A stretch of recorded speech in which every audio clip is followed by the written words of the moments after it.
Assalamualaikum warahmatullahi wabarakatuh. Bismillahirrahmanirrahim. Alhamdulillahilladzi khalaqal mauta wal hayata liyabluwakum ayyukum ahsanu amala. Asyhadu an la ilaha illallah wahdahu la syarika lah. Wa asyhadu anna sayyidana wa nabiyyana Muhammadan abduhu wa rasuluh. Allahumma shalli wa sallim wa barik ala sayyidina wa maulana Muhammadin wa ala alihi wa ashabihi ajma'in. Amma ba'du, a'udzu billahi minasy syaithanir rajim. Qalu subhanaka la ilma lana illa ma 'allamtana innaka antal alimul hakim. Wa qala rabbi shrah li sadri wa yassir li amri wahlul 'uqdatam min lisani yafqahu qawli. Shadaqallahu maulana al-azim.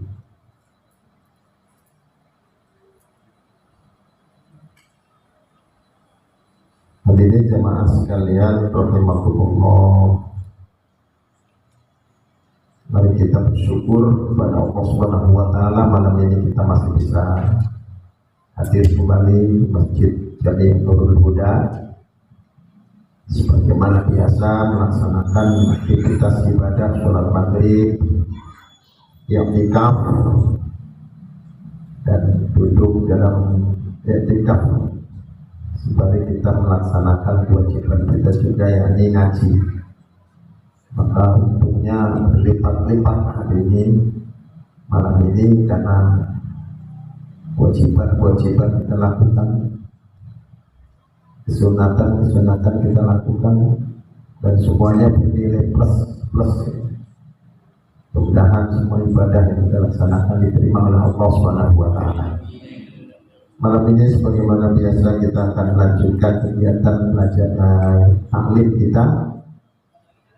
Namun mari terlebih dahulu kita membaca suratul Fatihah tawassulan li hadratin Nabi Mustafa Rasulullah sallallahu alaihi wasallam wa alihi wa sahbihi ajma'in wa jami'i awliyaillah aina makanu min masyariqil ardi wa magharibiha bariha bahriha biladiha jubaliha wa awliyaiha khususun Sayyidi Syamsul Qadir al-Jilani radhiyallahu anhu wa ila jami'i masyayikhina wa masyayikhina khususan mu'allif hadal kitab Syekh Zainuddin Al-Malibari wa jami'i masyayikhina wa asatidina wa jami'i abaina wa ummahatina syaulillahi lana wa lahumul Fatihah. A'udzu billahi minasy syaithanir rajim. Bismillahirrahmanirrahim. Alhamdulillahi rabbil alamin arrahmanir rahim maliki yaumiddin. Iyyaka na'budu wa iyyaka nasta'in ihdinas siratal mustaqim siratal ladzina an'amta 'alaihim ghairil maghdubi 'alaihim waladdallin. Amin. Bismillahirrahmanirrahim.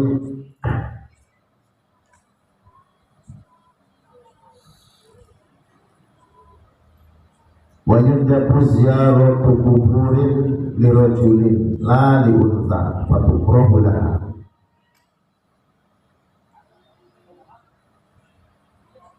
Disunatkan ziarah kubur bagi laki-laki, tidak bagi perempuan. Wa tukrahu laha, maka ziarah kubur bagi perempuan itu hukumnya makruh.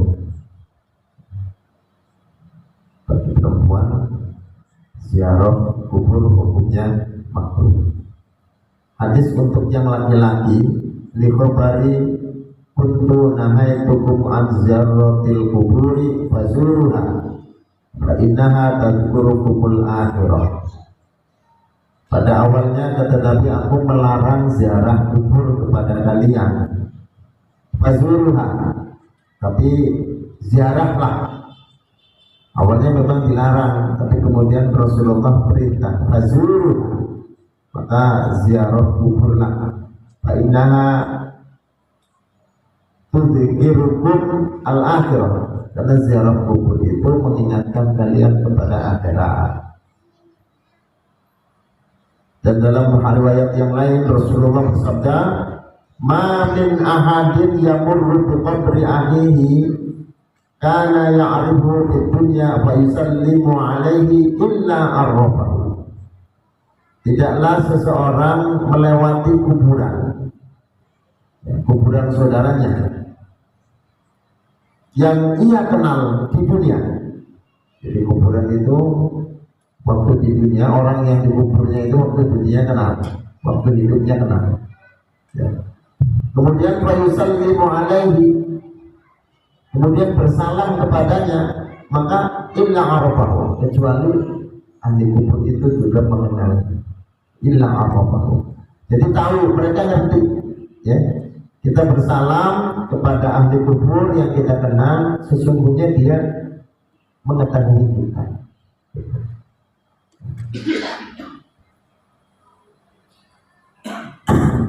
Wa yata'akkadu nadbu ziyarati fi haqqil aqarib, dan lebih kukuh lagi hukum sunnahnya ziarah kepada kerabat, ya, kuburan kerabat, khususon al-abawaini, lebih khusus kedua orang tua.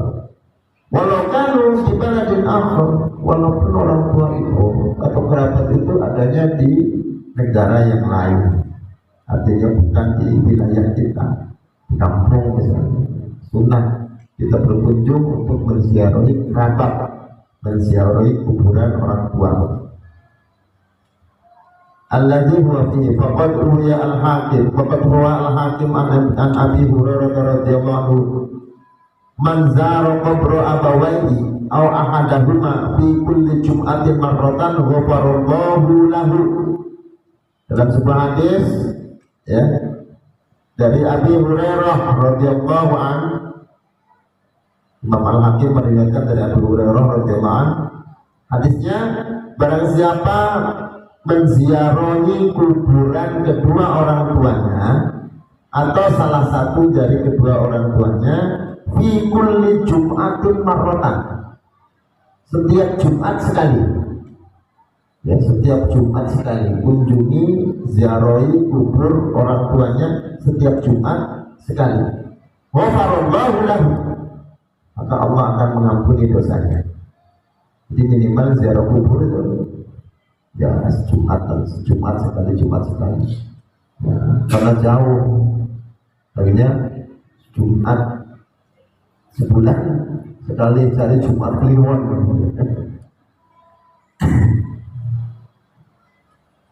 Makanya baron diwalidayhi.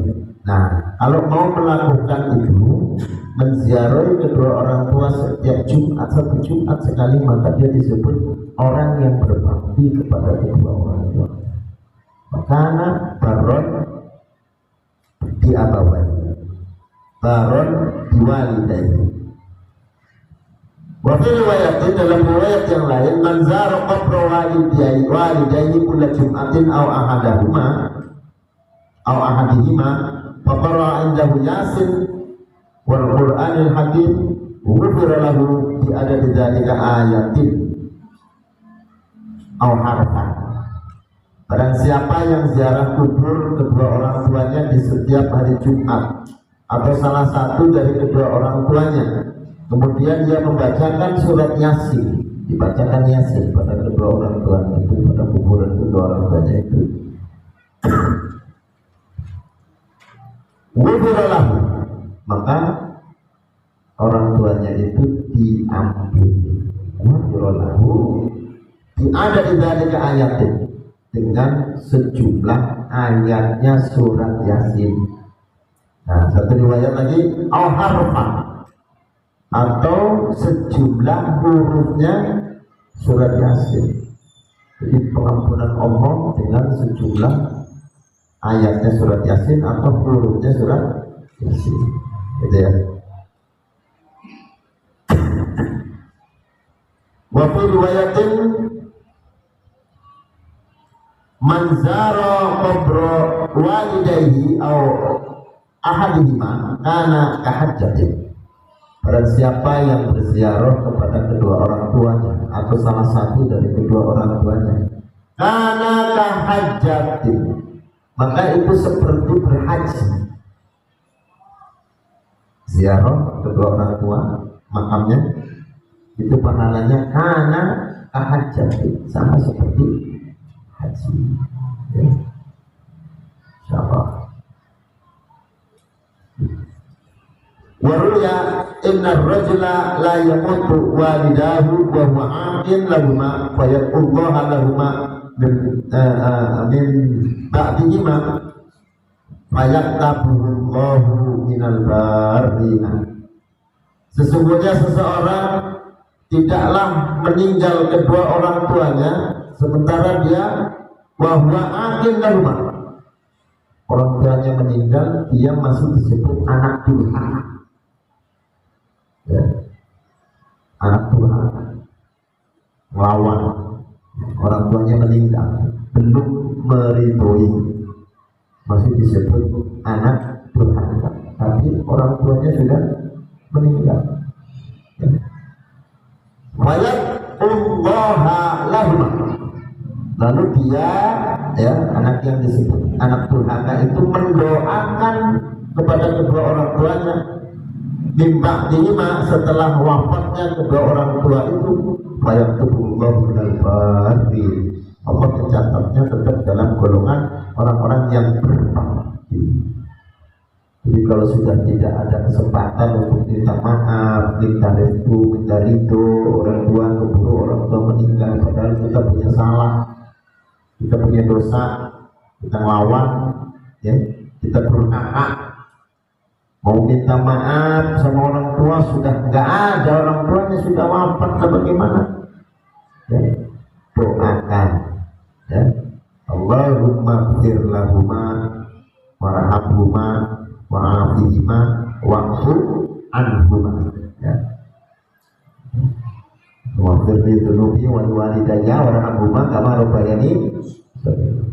Jadi di dalam kitab Majalis Saniyah itu dikatakan begini, ketika Allah perintahkan untuk menyembah Allah,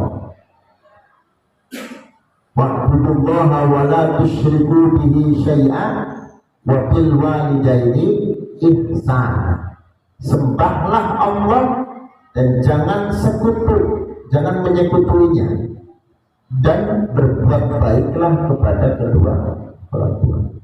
Di sini ada bersandingan, ayat yang bersandingan. Yang pertama, ayat ini menjelaskan tentang perintah untuk ibadah menyembah Allah. Perintah kedua adalah berbakti kepada kedua orang tua. Kalau kewajiban kita untuk menyembah Allah sehari 5 kali, zuhur, asar, maghrib, isya, subuh, maka minimal mendoakan orang tua. Kalau pengen kita disebut orang yang birrul walidain, berbakti kepada kedua orang tua, minimal mendoakan orang tua itu ya sehari 5 kali.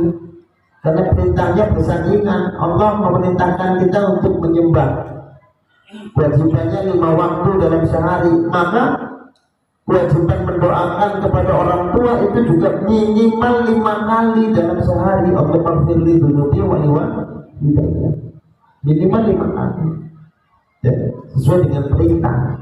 Nah itu.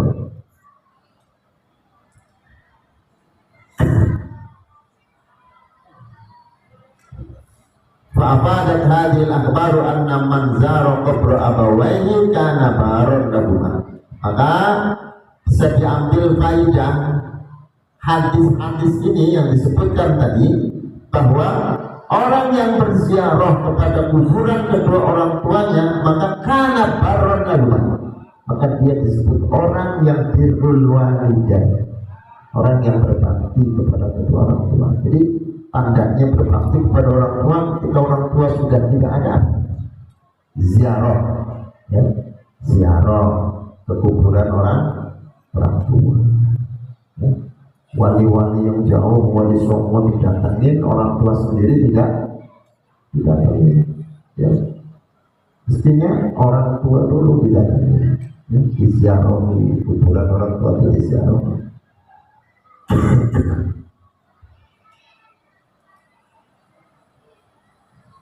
Ghairu adil, ya, dengan tidak disebut orang yang durhaka. Wala mudhi'i haqqihima, dan tidak disebut orang yang menyia-nyiakan hak kedua orang tua. Wala mudhi'u haqqihima, dan tidak disebut orang yang menyia-nyiakan haknya kedua orang tua. Wa kana Ibnu Wasi' yazuru kubur yaumal jum'ati wa yaqulu balagani annal mauta ya'lamuna bisuwarihim yaumal jum'ati wa yauman ba'dahu. Syekh Ibnu Wasi' itu berziarah, ya, ziarah kubur di hari Jumat. Lalu dia berkata begini, telah sampai kepadaku berita tentang bahwa orang-orang yang meninggal itu mengetahui kepada orang-orang yang menziarahinya dari Jumat dan hari setelahnya, dari Sabtu.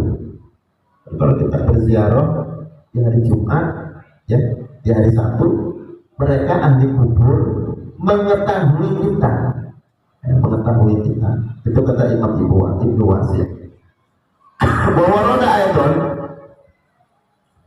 anna arwahal mu'minina ta'ti fi kulli lailatin ila sama'i dunya ataqifu bi hida'i buyutiha.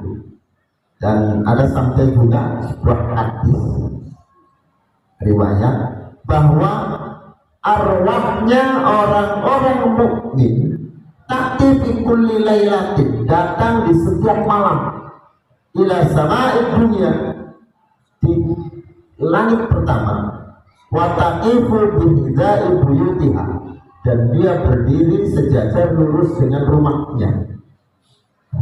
Kita kalau puji-pujian kata ya malam Jumat gitu, beda apa tuh?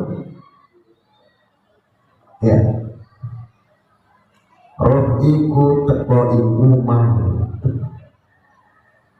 wa yunadi kullu wahidin minha bi sautin hazinin al-tawar, manggil-manggil dengan suara yang menyedihkan.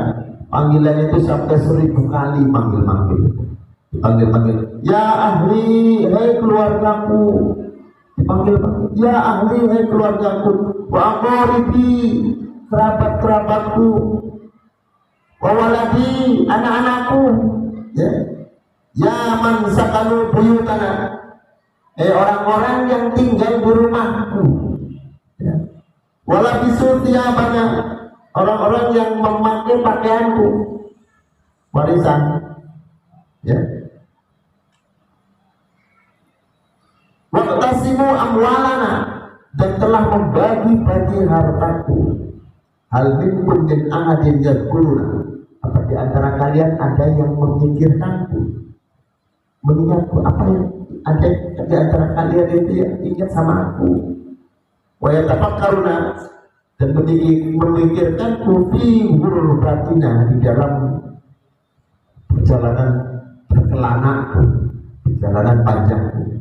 Wa nahnu fi sijnin tawil, aku di dalam penjara yang panjang. Wa hisnin syadidin, dan di benteng yang kokoh. Farhamuna, maka berikanlah rahmat kasih sayang kepadaku. Istilahnya farhamuna, melaso sira kabeh ning aku, ya, kasihanilah aku. Mereka mengatakan begitu, kasihanilah aku, yarhamukumullah, maka Allah akan memberikan kasih sayang kepadamu. Wala taqbalu alaina, dan jangan bakhil kalian kepadaku. Kasih peringatan seperti itu, Pak. Jangan bakhil kalian kepadaku. Qabla an tusiru mithlana, sebelum kalian menjadi seperti aku. Jangan bakhil. Doain orang tua saja bakhil, enggak mau. Ya, sedekah untuk orang tua enggak mau bakhil. Ya. Ya ibadallah, wahai hamba Allah, innal fadla alladzi bi aydikum kana fi aidina. Sesungguhnya anugerah yang ada di tangan kalian itu kana fi aidina, itu ada juga di sisi kami.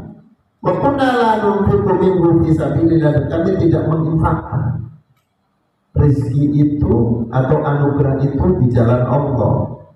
Ya. Wa hisabuhu wa wabaluhu alaina, maka hisabnya ya dan celakanya itu untuk kami. Kamilah yang mendapatkan resiko. Wal manfaatu li ghairina, sementara manfaatnya harta itu bukan untukku tapi untuk selain aku. Jadi ingetin seperti itu, Pak. Jangan bakhil, jangan bakhil. Aku ini orang yang dulu sudah merasakan mendapatkan rezeki yang banyak, anugerah yang banyak dari Allah. Ya. Tetapi apa? Tetapi aku mendapatkan hisab. Dihisab. Apa yang didapatkan ketika hidup di dunia itu kelak akan dihisab oleh Allah Subhanahu wa Ta'ala. Dari mana hartamu itu kamu peroleh itu dari mana? Dan dibelanjakan kemana? Apakah diambil dari yang halal atau yang haram? Itu nanti akan dihisab. Ya, hisabnya harta itu double. Ya, hisab dari mana mendapatkan dan hisab kemana membelanjakan itu ditimbang oleh Allah, dihitung oleh Allah. Ini harta dari mana? Buat apa? Double. Dari mana? Buat apa? Dibelanjakan buat apa harta itu? Nah, wal manfaatu li ghairina, sementara manfaatnya bukan untuk kamu tapi untuk selain aku. Enak kamu memakan, tinggal makan. Ya, makan warisan maksudnya. Ya. Makan warisan. Fa ilam tansharif ail arwah bi syai'in fa tansharif bil hasratil qurban. Maka jika tidak berpaling roh tersebut ya dengan membawa sesuatu, artinya ketika dia sudah memanggil-manggil dengan kalimat yang menyedihkan itu, memelas itu, lalu kok ahli kubur, lalu keluarganya kok tidak berbagi, nggak mau sedekah untuk almarhum, nggak mau berdoa untuk almarhum, nggak mau mengirimkan fatihah untuk almarhum, tidak mau memberikan kebaikan-kebaikan yang pahalanya ditujukan untuk almarhum, maka fatang sharifu bil hasrati wal hirman, mereka pulang kembali ke alamnya dengan kesedihan, Pak. Ya, makanya nangis ya. Dalam riwayat lain itu mereka datang itu ya melihat kondisi keluarga yang ditinggalkannya, apakah warisnya sudah dibagi. Jadi mereka datang itu melihat kondisi ahli waris keluarganya itu, apa warisnya sudah dibagi. Kan logikanya begini, Pak, harta itu milik siapa? Milik Allah. Kita cuma ketitipan doang, ya. Kita cuma ketitipan amanah doang, bukan milik kita. Kalau harta itu milik kita, dibawa ke kuburan, dikubur sekalian, gitu kan? Buktinya nggak ada yang dibawa, ditinggal semua. Nah, karena bukan milik kita, maka ditinggal, nggak ada yang ikut ke kubur, nggak ada.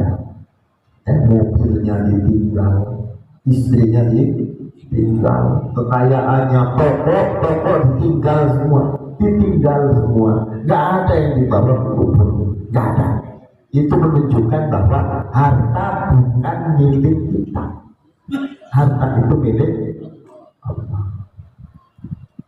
Lalu kemudian ketika yang punya harta itu meninggal, ya, punya harta, yang dititipin harta meninggal, harta itu milik siapa?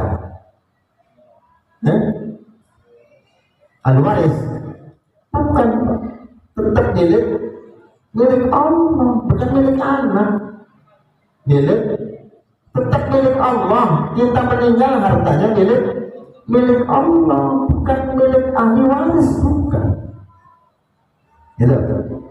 Lalu kemudian ada peralihan, ya, ada peralihan amanat. ya kepada ahli waris. Maka ahli waris itu boleh menerima amanat lagi peninggalan orang tuanya, itu boleh menerima dengan ketentuan yang punya. Siapa yang punya? Allah. Karena harta itu milik Allah. Jadi nggak boleh main serobot, main ambil tanpa mengikuti aturan yang punya. Allah sudah ngatur belum? Sudah. Di mana aturannya? Di Al-Qur'an.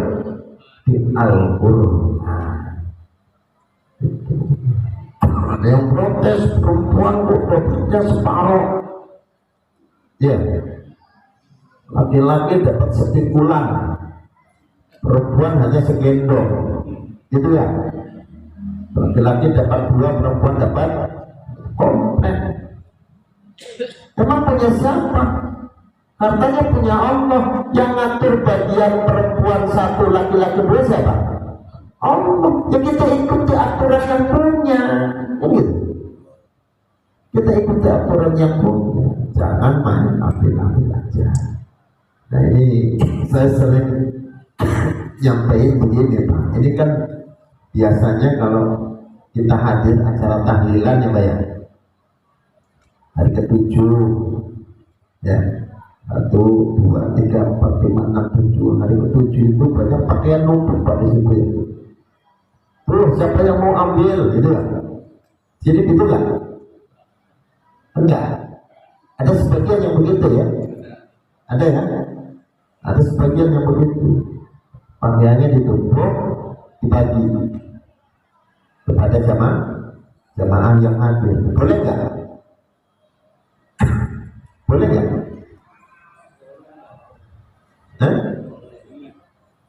Boleh. Sudah dibagi belum keluar? Pakaiannya sudah dibagi waris belum? Kalau belum dibagi waris nggak boleh Pak.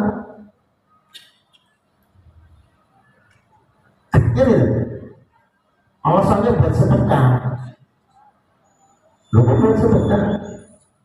Siapa yang sedekah? Almarhum kan sudah meninggal. Ada orang meninggal sedekah. Gitu ya? Yang ada orang meninggal itu dikirimkan pahala sedekah. Dikirimkan pahala sedekah. Berarti yang sedekah siapa? Yang hidup. Nah, yang hidup menyedekahkan apa namanya? Ini pakaian. Ya, menyedekahkan pakaian. Dia menyedekahkan. Yang disedekahkan punya siapa? Punya orang tua. Berarti yang sedekah orang tuanya udah meninggal kok sedekah. Idza mata ibnu Adam yuqta amaluhu. Ketika manusia meninggal, maka putus amalnya. Nggak bisa sedekah Pak. Ahli kubur itu kalau misalnya dibangkitkan kembali oleh Allah, mereka akan melakukan sedekah. Tapi kan nggak bisa karena nggak dihidupkan lagi oleh Allah. Gitu kan? Setelah meninggal ya sudah di alam kubur. Nah, sekarang masalahnya pakaian itu kalau belum dibagi secara waris, berarti milik Allah. Bisa Pak? Milik Allah. Siapapun anaknya belum ada yang berhak kecuali telah dibagi sesuai aturan Allah. Waris dulu bagi waris. Nah, yang dibagi apa? Bukan cuma yang gede-gede aja Pak. Yang dibagi rumah, mobil. Bukan yang gede-gede aja, yang kecil-kecil juga dibagi. Mimma qalla minhu al-akhir. Yang sedikit itu juga harus dibagi. Sendok, piring, perkakas, jangan diambilin dulu. Ini baru meninggal, besok lemari digotong, kasur digotong. Nggak boleh mengambil apapun sebelum dibagi berdasarkan waris, tidak boleh.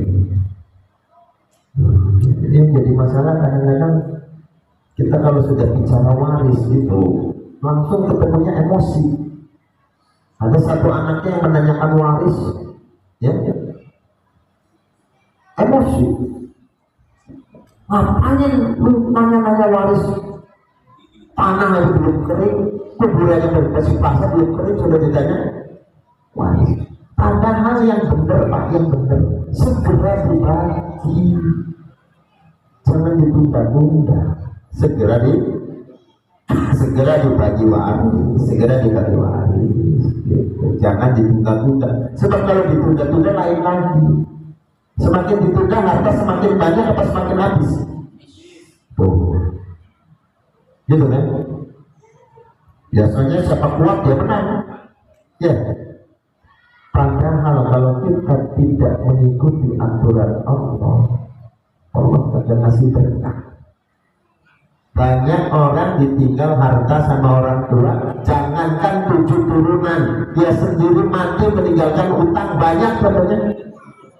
Padahal dapat bagiannya paling banyak ya. Betul ya? Makanya 7 turunan. Nggak sampai 7 turunan Pak. Dia malah matinya meninggalkan hutang. Kenapa? Karena yang dia ambil, yang dia bagi, yang dia makan, yang dia konsumsi, yang dia ambil manfaatnya itu harta yang belum dibagi sesuai dengan aturannya Allah. Kalau dibagi sesuai aturan Allah, berkah sedikit tapi berkah itu bisa sampai anak cucu. Kalau nggak mau dibagi sesuai aturan Allah, ya itu tadi udah banyak contohnya kok. Nggak usah kita ambil yang jauh-jauh, banyak contohnya. Harta kok tidak dibagi sesuai dengan aturan waris itu mau ngasih berkah itu nggak awet, pas berkah juga gitu. Nah, ini yang sering itu merasa tidak mendapatkan bagian yang besar. Contohnya gini, suami istri itu mulai rumah tangga itu seperti tukang jaga bensin lah, ya dari nol ya Pak ya, dari nol. Kita rumah tangga dari nol, dari nggak punya apa-apa, ya dari nggak punya apa-apa. Terus kemudian kita gawe, kita kerja, akhirnya Allah kasih rezeki karena an-nikahu miftahu rizki. Nikah itu pintunya rezeki, pintu nikah Allah kasih rezeki. Iya kulu fuqara ayyuhumullah. Jika mereka fakir maka Allah yang memberikan kekayaan. Akhirnya berangsur-angsur Pak. Ya, berangsur-angsur dapat rezeki, bisa ngasih nafkah, bisa beli rumah, bisa beli mobil, bisa kaya raya, kan gitu. Itu ada andil kedua belah pihak kan? Ada andil suami, ada andil istri. Makanya kalau ada andil keduanya, bagi waris itu jangan langsung dibagi total. Andil kedua belah pihak itu harus diperhatikan. Ya, ada harta namanya golong gini, golong itu punya suami, gini itu punya istri. Pisahin itu, jangan dibagi. Ada harta namanya guna kaya. Guna kaya itu artinya apa? Boleh kerja bersama. Ya. Di Kalimantan ya, itu ada sebuah tradisi, saya lupa namanya karena bahasa daerah. Artinya apa?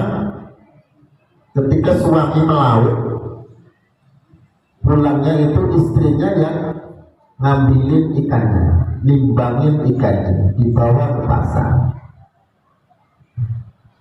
Maka berarti hasil kerja suami itu tidak murni hasilnya suami, tetapi ada keterlibatan istri. Nah, kan saya istri nggak kerja Pak, di rumah aja. Di rumah aja. Jangan dikira kalau di rumah aja itu artinya tidak kerja. di rumah aja itu menyelesaikan tugas suami, gitu kan? Karena apa? Kewajiban suami itu bukan cuma nyari duit, termasuk juga urusan dapur, urusan rumah tangga, urusan nyapu, urusan ngepel, urusan nyuci. Itu bukan kewajiban istri.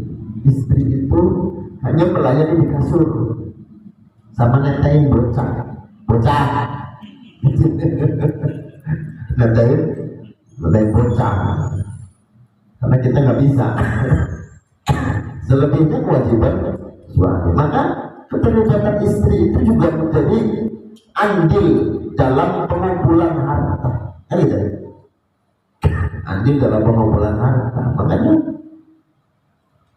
kalau punya kontribusi kedua belah pihak, bagi dulu.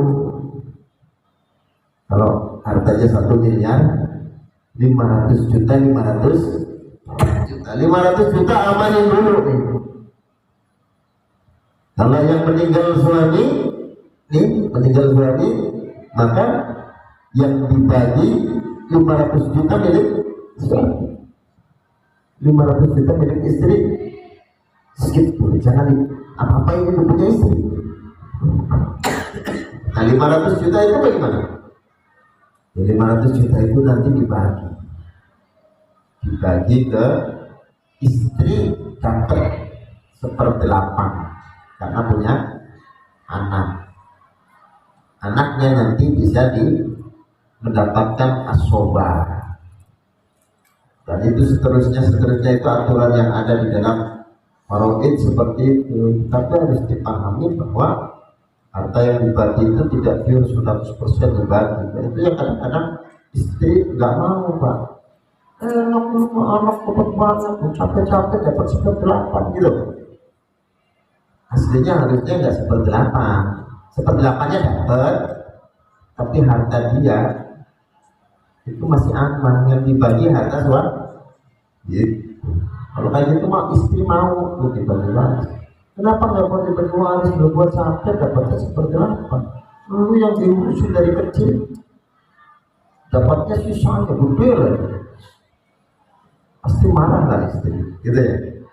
Nah, kira-kira seperti itu. Makanya kalau misalnya kita sudah kagum terlalu lama, kita ada hak-hak yang belum kita selesaikan, sebaiknya diselesaikan. Kasihan almarhum, ya.